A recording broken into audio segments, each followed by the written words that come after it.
ನಮಸ್ಕಾರ. ಇದು ನಾನು ನಿಮ್ಮ ಪ್ರೀತಿಯ ಲತಾ. ಬೆಳಗ್ಗೆನೇ ಒಂದು ಡಿಟಾಕ್ಸ್ ಡ್ರಿಂಕನ್ನು ಮಾಡ್ಕೊಳ್ಳೋದಕ್ಕೆ ಬೂದುಗುಂಬಳಕಾಯಿ ಸಿಪ್ಪೆ ಮತ್ತು ಬೀಜವನ್ನು ತೆಗೆದುಕೊಂಡು ಸ್ವಲ್ಪ ಪುದೀನ, ಮೆಣಸು ಹಾಗೆಯೇ ಉಪ್ಪನ್ನು ಸೇರಿಸ್ಕೊಂಡು ಗ್ರೈಂಡ್ ಮಾಡಿಕೊಂಡು ಕುಡಿದೆ.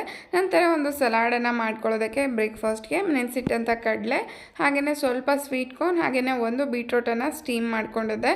ನಂತರ ಒಂದು ಡ್ರೆಸ್ಸಿಂಗನ್ನು ಮಾಡ್ಕೊಳ್ಳೋದಕ್ಕೆ ನೆನೆಸಿಟ್ಟಂಥ ಬಾದಾಮಿಯನ್ನು ತಗೊಂಡು ಅದಕ್ಕೆ ಒಂದು ಮೆಣಸಿನಕಾಯಿ ಹಾಗೆಯೇ ಸ್ವಲ್ಪ ಚಿಲ್ಲಿ ಫ್ಲೇಕ್ಸ್ ಹಾಗೆಯೇ ಸ್ವಲ್ಪ ಉಪ್ಪನ್ನು ಸೇರಿಸ್ಕೊಂಡು ಗ್ರೈಂಡ್ ಮಾಡ್ಕೊಂಡಿದ್ದೀನಿ. ನಂತರ ಅದಕ್ಕೆ ಸೌತೆಕಾಯಿ, ಟೊಮೊಟೊ, ಈರುಳ್ಳಿಯನ್ನು ಸೇರಿಸ್ಕೊಂಡು ಗ್ರೈಂಡ್ ಮಾಡ್ಕೊಂಡಂಥ ಪೇಸ್ಟನ್ನು ಸೇರಿಸ್ಕೊಂಡು ನಾನಿಲ್ಲಿ ಬ್ರೇಕ್ಫಾಸ್ಟನ್ನು ಮಾಡ್ತಾಯಿದ್ದೀನಿ. ನಂತರ ನಾನಿಲ್ಲಿ ಬಿಸಿಬೇಳೆ ಬಾತ್ ಮಾಡ್ಕೊಳ್ಳೋದಕ್ಕೆ ನವಣೆಯನ್ನು ಸೇರಿಸ್ಕೊಂಡು ಎಲ್ಲ ಥರದ ತರಕಾರಿಗಳನ್ನು ಸೇರಿಸ್ಕೊಂಡು ಅದರ ಜೊತೆಗೆ ಬೇಳೆಯನ್ನು ಸೇರಿಸ್ಕೊಂಡು ಒಂದು ಬಿಸಿಬೇಳೆ ಬಾತನ್ನು ಮಾಡ್ಕೊಂಡಿದ್ದೆ. ನವಣೆದು ತುಂಬಾ ಚೆನ್ನಾಗಿ ಬರುತ್ತೆ ಬಿಸಿಬೇಳೆ ಬಾತು. ಯಾರೆಲ್ಲ ಟ್ರೈ ಮಾಡಿಲ್ಲ ಒಮ್ಮೆ ಟ್ರೈ ಮಾಡಿ. ಈ ವಿಡಿಯೋದ ಪೂರ್ತಿ ವಿಡಿಯೋ ನೋಡಲು ಲತಾ ಸಚಿನ್ ಯೂಟ್ಯೂಬ್ ಚಾನಲ್